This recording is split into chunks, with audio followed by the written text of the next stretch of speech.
எல்லாருக்கும் வணக்கம்.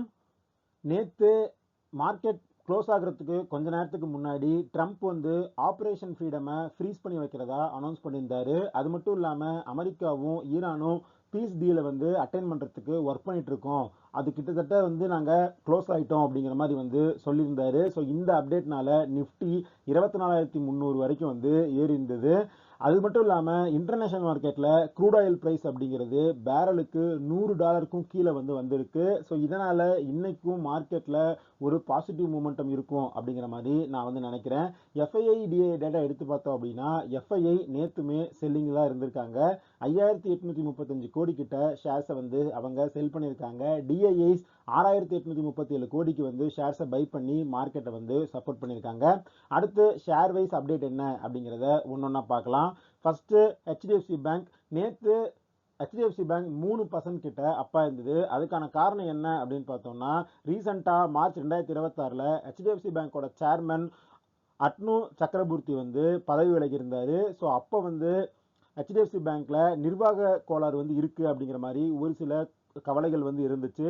இப்போ என்ன அப்டேட் வந்திருக்கு அப்படின்னா, மும்பையில் இருக்கிற 2 லா ஃபர்ம்ஸ் வந்து இந்த பேங்கோட அக்கௌண்ட்ஸை ஃபுல்லாக ஸ்டடி பண்ணியிருக்காங்க. ட்ரைலீகல், வேரியா கார்டி அண்ட் கோ அப்படிங்கிற 2 நிறுவனங்கள். ஸோ அவங்க என்ன சொல்லியிருக்காங்க அப்படின்னா, ஃபுல்லாக நாங்கள் செக் பண்ணி பார்த்ததில் ஹெச்டிஎஃப்சி பேங்க்கில் எந்த ஒரு நிர்வாக முறைகேடு வந்து நடக்கலை அப்படிங்கிற மாதிரி அவங்க வந்து ரிப்போர்ட் கொடுத்துருக்காங்க. ஸோ இது இந்த பேங்க்குக்கு ஒரு பாசிட்டிவ் அப்டேட்டாக இருக்குது. இதனால தான் நேற்று பேங்க் வந்து 3%க்கு மேலே அப் ஆயிருக்கு. பட் நாம் Q4 ரிசல்ட்ஸ் வந்ததுக்கப்புறம் அதை அனலைஸ் பண்ணி ஒரு வீடியோ போட்டிருப்போம். அதிலே நம்ம என்ன சொல்லியிருப்போம் அப்படின்னா, மெர்ஜருக்கு அப்புறம் இந்த பேங்க்குக்கு ப்ரெஷர் அப்படிங்கிறது இன்னமுமே இருக்குது. ஸோ அந்த ப்ரெஷர்லாம் வந்து சார்ட் அவுட் ஆச்சு அப்படின்னா தான் இந்த பேங்க்ல இன்னொரு பெரிய ரேலி அப்படிங்கிறது நடக்கும். அது வரைக்கும் இந்த பேங்க்ல மூவ்மெண்ட் அப்படிங்கிறது கொஞ்சம் கொஞ்சமாக நடக்கிறதுக்கான வாய்ப்பு அப்படிங்கிறது தான் அதிகமாக இருக்குது. அடுத்து ஹீரோ மோட்டர் காப். ரீசெண்டாக 2-3 வீடியோவில் இந்த ஷேரை பற்றி நம்ம டிஸ்கஸ் பண்ணியிருந்தோம். ரிசல்ட்டுக்கு அப்புறம் இந்த ஷேர் பயங்கரமாக வந்து ஏறி இருந்தது. பட் ஆனால் அதுக்கப்புறம் கான்காலில் மேனேஜ்மெண்ட் வந்து ஒரு அப்டேட் கொடுத்துருந்தாங்க. அந்த அப்டேட்னால ஒரு ஃபால் அப்படிங்கிறது நேற்று மார்க்கெட்டில் நடந்தது.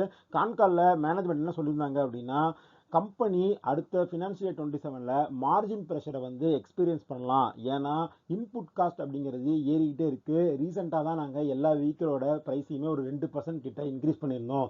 திரும்ப வந்து ப்ரைஸ் இன்க்ரீஸ் பண்ணுறது அப்படிங்கிறது கஷ்டம். ஸோ அதனால் மார்ஜின் ப்ரெஷர் அப்படிங்கிறது அடுத்த வருஷம் இருக்கிறதுக்கான வாய்ப்பு இருக்குது அப்படின்னு சொல்லியிருந்தாங்க. பட் இருந்தாலுமே க்ளோசிங்கில் திரும்ப ஷேர் வந்து கெயின் ஆகி 5,170 அப்படிங்கிற லெவலில் தான் ஹீரோ மோட்டர் கார்ப் வந்து க்ளோஸ் ஆயிருக்கு. அடுத்து இன்னொரு பெரிய ஆட்டோமொபைல் கம்பெனியான பஜாஜ் ஆட்டோ வந்து அவங்களோட Q4 ரிசல்ட்ஸை கொடுத்துருக்காங்க. நெட் ப்ராஃபிட் பார்த்தோம் அப்படின்னா இயர் ஆன் இயர் 34% வந்து இன்க்ரீஸ் ஆயிருக்கு. வால்யூம் growth மட்டுமே 24% இயர் ஆன் இயர் அப்படிங்கிற லெவலில் வந்து இருக்கு. ஸோ ரிசல்ட்டாக பார்த்தோம் அப்படின்னா சூப்பரான ரிசல்ட்டு. டிவிடெண்ட் வந்து 150 ரூபா வந்து அனௌன்ஸ் பண்ணியிருக்காங்க. ஷேர் பார்த்தோம் அப்படின்னா ஒரு 2.5% மேலே ரிசல்ட்னால அப்பாகி 10,319 அப்படிங்கிற லெவலில் இருக்கு. இந்த ரிசல்ட்ஸோட சேர்த்து கம்பெனி வந்து பைபேக் வந்து அனௌன்ஸ் பண்ணியிருக்காங்க. 12,000 ரூபா அப்படிங்கிற லெவலில் வந்து நாங்கள் பைபேக் பண்ண போகிறோம் அப்படின்னு. பட் எவ்வளோ ஷேர் வச்சுருந்தா எவ்வளோ ஷேர் பைபேக் பண்ண போகிறாங்க அப்படிங்கிற டீட்டெயில்ஸ் வந்து இன்னும் வாங்க கொடுக்கல. ஸோ அந்த டீட்டெயில்ஸ் வந்ததுக்கப்புறம் நம்ம வந்து செக் பண்ணி பார்க்கலாம். பிஇ பார்த்தோம் அப்படின்னா 31.6 இருக்குது. So compared to Tata Motors, Hero Motor Corp இதோட கம்பேர் பண்ணும்போது பஜாஜ் ஆட்டோ இந்த ப்ரைஸில் கொஞ்சம் காஸ்ட்லியாக இருக்குது அப்படிங்கிறது தான் என்னோட ஒரு ஒப்பீனியனாக இருக்குது. நேற்று மார்க்கெட்டில் நல்லா பர்ஃபார்ம் பண்ண செக்டார் அப்படின்னு பார்த்தோம்னா அது ஃபார்மா செக்டாராக தான் இருக்குது. நிஃப்டி இண்டெக்ஸ், ஃபார்மா இண்டெக்ஸ் வந்து 52 வீக் ஹையை வந்து ஹிட் பண்ணியிருக்கு. நாம் ஃபார்மா கம்பெனியில் ஃபாலோ பண்ணிட்டு இருக்கிற ஷேர் அப்படின்னு பார்த்தோம்னா டாக்டர் ரெட்டியும் சிப்லாவும் தான். ஸோ இப்போ அது ரெண்டுலேயுமே வந்து ஆப்பர்ச்சுனிட்டி இருக்குது அப்படிங்கிற மாதிரி நான் வந்து பார்க்குறேன். அது மட்டும் இல்லாமல் நாம் ப்ரீவியஸ் வீடியோவில் செக் பண்ணியிருக்கோம், இந்த ஃபார்மா இடிஎஃப் வந்து கன்சிடர் பண்ணுறது அப்படிங்கிறது ஒரு நல்ல டிஃபென்சிவ் இன்வெஸ்ட்மெண்ட்டாக இருக்கும் அப்படின்னு. ஸோ 20 ரூபா, 21 ரூபா, 22 ரூபா அந்த லெவல் எல்லாத்துலேயுமே நம்ம அக்குமுலேட் பண்ணியிருந்தோம் அப்படின்னா இப்போ கிட்டத்தட்ட 25 ருபீஸ் அப்படிங்கிற லெவலில் வந்து இந்த ஃபார்மா இண்டெக்ஸ் வந்து ட்ரேட் ஆகிட்டு இருக்கு. அடுத்து சவுத் இந்தியன் பேங்க். இந்த பேங்கோட Q4 ரிசல்ட்ஸை வந்து அவங்க கொடுத்துருக்காங்க. ரீசெண்டாக இந்த பேங்கோட சிஇஓ PR சேஷாத்ரி வந்து நான் வந்து எக்ஸ்டென்ஷனை வந்து சீக் பண்ண போகிறதில்ல அப்படிங்கிற மாதிரி அப்டேட் பண்ணியிருந்தாரு. அந்த டைமில் ஒரு பெரிய ஃபால் வந்து பேங்க்கில் நடந்துருந்தது. ப்ரைஸ் வந்து 36 ரூபா அப்படிங்கிற லெவலுக்கு எல்லாம் போயிருந்துச்சு. ஸோ அப்பவுமே நான் வந்து அக்குமுலேட் தான் பண்ணியிருந்தேன். இப்போ இந்த கம்பெனியோட ரிசல்ட்ஸை பார்த்தோம் அப்படின்னா net profit year on year 19% வந்து இன்க்ரீஸ் ஆகி 408 கோடி வந்து அவங்க நெட் ப்ராஃபிட் பண்ணியிருக்காங்க. இன்கம் பார்த்தோம் அப்படின்னா 5.4% வந்து இன்க்ரீஸ் ஆயிருக்கு, 915 கோடி. பட் இந்த ரிசல்ட்ல இருக்கிற முக்கியமான பிரச்சனை என்ன அப்படின்னா, கம்பெனி மார்ஜின் அப்படிங்கிறது ப்ரெஷரில் இருக்குது. நெட் இன்ட்ரெஸ்ட் மார்ஜின் வந்து லாஸ்ட் இயர் 3.21 இருந்தது, இப்போ 2.95 வந்து குறைஞ்சிருக்கு. அசட் குவாலிட்டி பார்த்தோம் அப்படின்னா நல்லாவே இம்ப்ரூவ் ஆயிருக்கு. கிராஸ் என்பிஏ வந்து 1.43ஆகவும் நெட் என்பிஏ வந்து 0.29ஆகவும் வந்து இன்க்ரீஸ் ஆயிருக்கு. ஸோ அசட் குவாலிட்டி நல்லா இருக்கு. ப்ரொவிஷன்ஸ் பார்த்தோம் அப்படின்னா குறைச்சிருக்காங்க. வெறும் 34 கோடி தான் வந்து இந்த குவார்ட்டரில் அவங்க ப்ரொவிஷன்ஸ் வந்து மெயின்டைன் பண்ணியிருக்காங்க. இந்த ரிசல்ட்ஸோடு சேர்த்து 0.45 ருபீஸ் பர் ஷேர் அப்படிங்கிற மாதிரி டிவிடெண்ட்டும் வந்து பேங்க் வந்து அனௌன்ஸ் பண்ணியிருக்காங்க. இவங்களோட பிஸ்னஸ் எப்படி க்ரோ ஆயிருக்கு அப்படின்னு பார்த்தோம்னா அட்வான்சஸ் 15.7% க்ரோ ஆயிருக்கு இயர் ஆன் இயர். அதே சமயத்தில் டெபாசிட்ஸ் வந்து 14.7% வந்து க்ரோ ஆயிருக்கு. ஸோ ரெண்டுமே டபுள் டிஜிட்ல க்ரோ ஆயிருக்குங்கிறது பாசிட்டிவ் நியூஸ் தான். பட் ஆனால் கடன் கொடுக்கறது அப்படிங்கிறது டெபாசிட்ஸோட அதிகமாக இருக்கு. இதோட இம்பாக்ட் என்ன அப்படின்னு பார்த்தோம்னா இந்த பேங்கோட காஸ்ட் டு இன்கம் அப்படிங்கிறது 53.3% இருந்து 64.5% வந்து இன்க்ரீஸ் ஆயிருக்கு.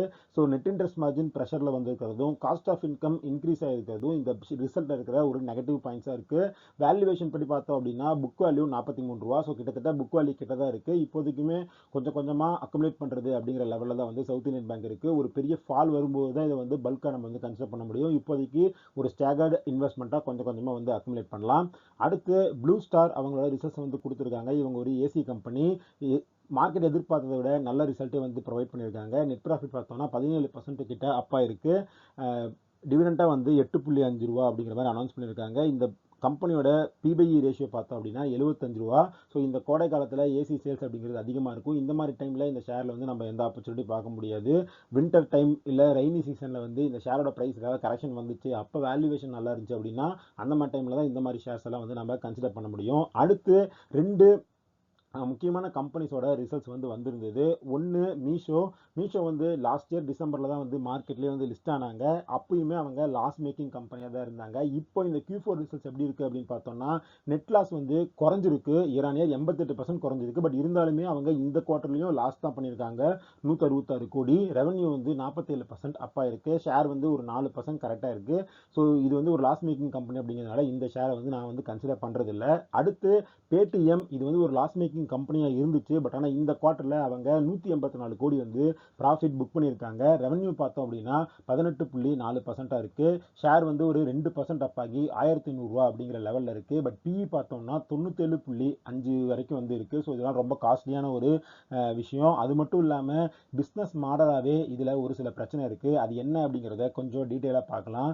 பேடிஎம் வந்து ஒரு பேங்காக மாறதுக்கான முயற்சியில் வந்து இருந்தாங்க. பேடிஎம் பேமெண்ட்ஸ் பேங்க் அப்படிங்கிற ஒரு விஷயத்தை வந்து ரைஸ் பண்ணி அதை ஒர்க் பண்ணிட்டு இருந்தாங்க. பட் ஆர்பிஐ வந்து அந்த லைசன்ஸை ஏப்ரல் 2026 வந்து கேன்சல் பண்ணிட்டாங்க. ஸோ இதனால இவங்க பேமெண்ட்டுக்கு வந்து வேற பேங்க்ஸை வந்து சார்ந்திருக்க வேண்டிய ஒரு டிபெண்டன்சிக்கு வந்து தள்ளப்பட்டாங்க. இவங்களுக்கு இன்கம் வர்றது அப்படின்னு பார்த்தோம்னா இந்த பேடிஎம் யூசர்ஸ் வந்து பேமெண்ட் பண்ணும்போது அதுலேருந்து வர மார்ஜின் வந்து அவங்களுக்கு கிடைக்கும். பட் அந்த மார்ஜின் அப்படிங்கிறது ரொம்பவே கம்மியான மார்ஜின். அது மட்டும் இல்லாமல் இந்த பேமெண்ட் மார்க்கெட்டில் வந்து யூபிஐ ரொம்ப ஒரு டாமினன்ட் பிளேயராக இருக்காங்க. ஸோ இவங்களோட பிளேஸ் அப்படிங்கிறது கொஞ்சம் ஸ்ட்ரிங்க் ஆகிட்டே இருக்குது. அடுத்து அதர் இன்கம், அவங்களோட இன்கமில் ஒரு மேஜர் சங்க் அப்படிங்கிறது இந்த அதர் இன்கம் மூலமாக தான் வருது. இதுலேயுமே அந்த லார்ஜ் கேஷ் ரிசர்வும் இன்வெஸ்ட்மெண்ட்டும் யாராவது வச்சுருந்தாங்க அப்படின்னா அதில் இருக்கிற இன்ட்ரெஸ்ட் எல்லாமே இந்த அதர் இன்கம் மூலமாக வரும். அடுத்து இந்த மெர்ச்சன்ட் சப்ஸ்கிரிப்ஷன் மாடல், அதாவது நம்ம இந்த கடையிலலாம் பேடிஎம்மில் பே பண்ணும்போது அவங்க ஒரு சவுண்ட் பாக்ஸ் மாதிரி வச்சுருப்பாங்கல்ல, ஸோ அதோட அந்த சப்ஸ்கிரிப்ஷன் வந்து அந்த வெண்டர்ஸ் வந்து இந்த கம்பெனிக்கு பே பண்ணுவாங்க. பட் அதை அவங்க தொடர்ந்து எவ்வளோ நாளைக்கு பே பண்ணுவாங்க அப்படிங்கிறதும் ஒரு டவுட் தான். ஏன்னா அந்த செக்மெண்ட்லையுமே ஃபோன்பே, கூகுள் பே இவங்களுமே வந்து ஒரு பெரிய காம்படிஷன் வந்து கொடுத்துட்ருக்காங்க. ஸோ ஓவராலாக இந்த எல்லா செக்டார்லையும் பேடிஎம்மோட இந்த மார்ஜின் அப்படிங்கிறது ரொம்ப கம்மியாக இருக்குது. அந்த மார்ஜினுக்கு இந்த வேல்யூவேஷன் அப்படிங்கிறது ரொம்ப அதிகம். அப்படிங்கிறதுனால தான் பேடிஎம் பிஸ்னஸ் மாடலாகவே ரொம்ப ஒரு ப்ராஃபிட்டபிள் மாடல் இல்லை அப்படிங்கிற மாதிரி நான் வந்து நினைக்கிறேன். நேற்று இந்த அமெரிக்காவுக்கும் ஈரானுக்குமான பீஸ் டீலோட இம்பேக்ட் அப்படிங்கிறது அமெரிக்கன் மார்க்கெட்டில் ரொம்ப அதிகமாகவே இருந்தது. நாஸ்டாக் 2% கிட்ட அப் ஆகி 28,600 கிட்ட வந்து போயிருக்கு. ஆக்சுவலி வாரெலாம் நடந்துகிட்டே இருந்தாலும் கடந்த ஒரு 1.5 வருஷமாகவே நாஸ்டாக் வந்து தொடர்ந்து மேலே ஏறிட்டே இருக்குது. பட் நிஃப்டியால் அந்த அளவுக்கு ஒரு ஏற்றத்தை வந்து கொடுக்க முடியல. இன்னைக்கு நிஃப்டி இன்னொரு 200 பாயிண்ட் கிட்ட அப்போ தான் வந்து கேப் அப் ஆகும் அப்படிங்கிற மாதிரி வந்து அனலிஸ்ட் எல்லாருமே சொல்லியிருக்காங்க. ஏன்னா க்ரூட் ஆயில் வந்து $100 மேலே கீழே வந்து போயிருக்கு. பட் இருந்தாலும் அமெரிக்கன் மார்க்கெட் அளவுக்கு இந்தியன் மார்க்கெட்னால ஒரு பர்ஃபார்மன்ஸ் கொடுக்க முடியாததுக்கான காரணம் என்ன அப்படின்னா எஃப்ஐஐஸ் தொடர்ந்து செல் பண்ணிட்டு இருக்காங்க அப்படிங்கிறது தான். நிஃப்டி 500ல இருக்கிற கம்பெனிஸை வச்சு எடுத்து பார்த்தோம் அப்படின்னா டிஐஐ ஹோல்டிங் அப்படிங்கிறது 20.9 வந்து இன்க்ரீஸ் ஆயிருக்கு. அதே சமயத்தில் எஃப்ஐஐ ஹோல்டிங் அப்படிங்கிறது 17.1 வந்து குறைஞ்சிருக்கு. ஸோ எஃப்ஐஐ செல் பண்ணிட்டே இருக்காங்க, டிஐஸ் வந்து பை பண்ணி மார்க்கெட்டை சப்போர்ட் பண்ணுறாங்க. இந்த எஃப்ஐஐ செல்லிங் அப்படிங்கிறது தான் இந்தியன் மார்க்கெட்டில் ஒரு ரேலி அப்படிங்கிறது நடக்காததுக்கான முக்கியமான காரணம். இது 2026ல் மட்டும் பார்த்தோம் அப்படின்னா கிட்டத்தட்ட 2.45 லட்சம் கோடி வந்து ஷேர்ஸை எஃப்ஐஐஸ் விற்றுருக்காங்க. அதே சமயத்தில் டிஐஐஸ் 3.4 லட்சம் கோடி கிட்ட வந்து பை பண்ணி மார்க்கெட்டை சப்போர்ட் பண்ணியிருக்காங்க. ஸோ எஃப்ஐஐ செல்லிங் குறையும் போது தான் மார்க்கெட்டில் ஒரு நல்ல சஸ்டெயின்டு ரேலி அப்படிங்கிறது திரும்ப வரும். அதே மாதிரி இந்த வாரோட க்ளோஷர் அப்படிங்கிறது கோல்ட்லேயும் வந்து ஒரு பாசிட்டிவ் மூமெண்டம் கொடுத்துருக்கு. 2 நாளைக்கு முன்னாடி தான் ஒரு 2% கிட்ட அப்பா இருந்தது. திரும்ப இன்னைக்கு 2.8% வந்து அப்பாகி இன்டர்நேஷனல் மார்க்கெட்டில் $4,700 கிட்ட கோல்டு வந்து ரைஸ் ஆயிருக்கு. ஸோ இதெல்லாம் தான் இன்னைக்கு மார்க்கெட் ரிலேட்டட் அப்டேட். இந்த வீடியோவில் நம்ம டிஸ்கஸ் பண்ண எல்லா விஷயங்களுமே உங்களுக்கு ஒரு இன்ஃபர்மேட்டிவாக இருக்கும் அப்படின்னு நான் நம்புகிறேன். நம்ம டிஸ்கஸ் பண்ண எல்லா விஷயங்களுமே ஒரு இன்ஃபர்மேட்டிவ் பர்பஸ்க்கு தான். நீங்கள் இன்வெஸ்ட் பண்ணுறதுக்கு முன்னாடி பர்சனலாக ரிசர்ச் பண்ணுங்கள், ஒரு செபி ரிசர்ச் ரேட்டை செக் பண்ணிவிட்டு அதுக்கப்புறம் இன்வெஸ்ட் பண்ணுங்கள். இந்த வீடியோ பிடிச்சிருந்தா அந்த வீடியோ லைக் பண்ணுங்கள், நம்ம சேனலை சப்ஸ்கிரைப் பண்ணுங்கள். இதே மாதிரி இன்னொரு வீடியோ உங்களை மீட் பண்ணுறேன். அது வரைக்கும் நன்றி, வணக்கம்.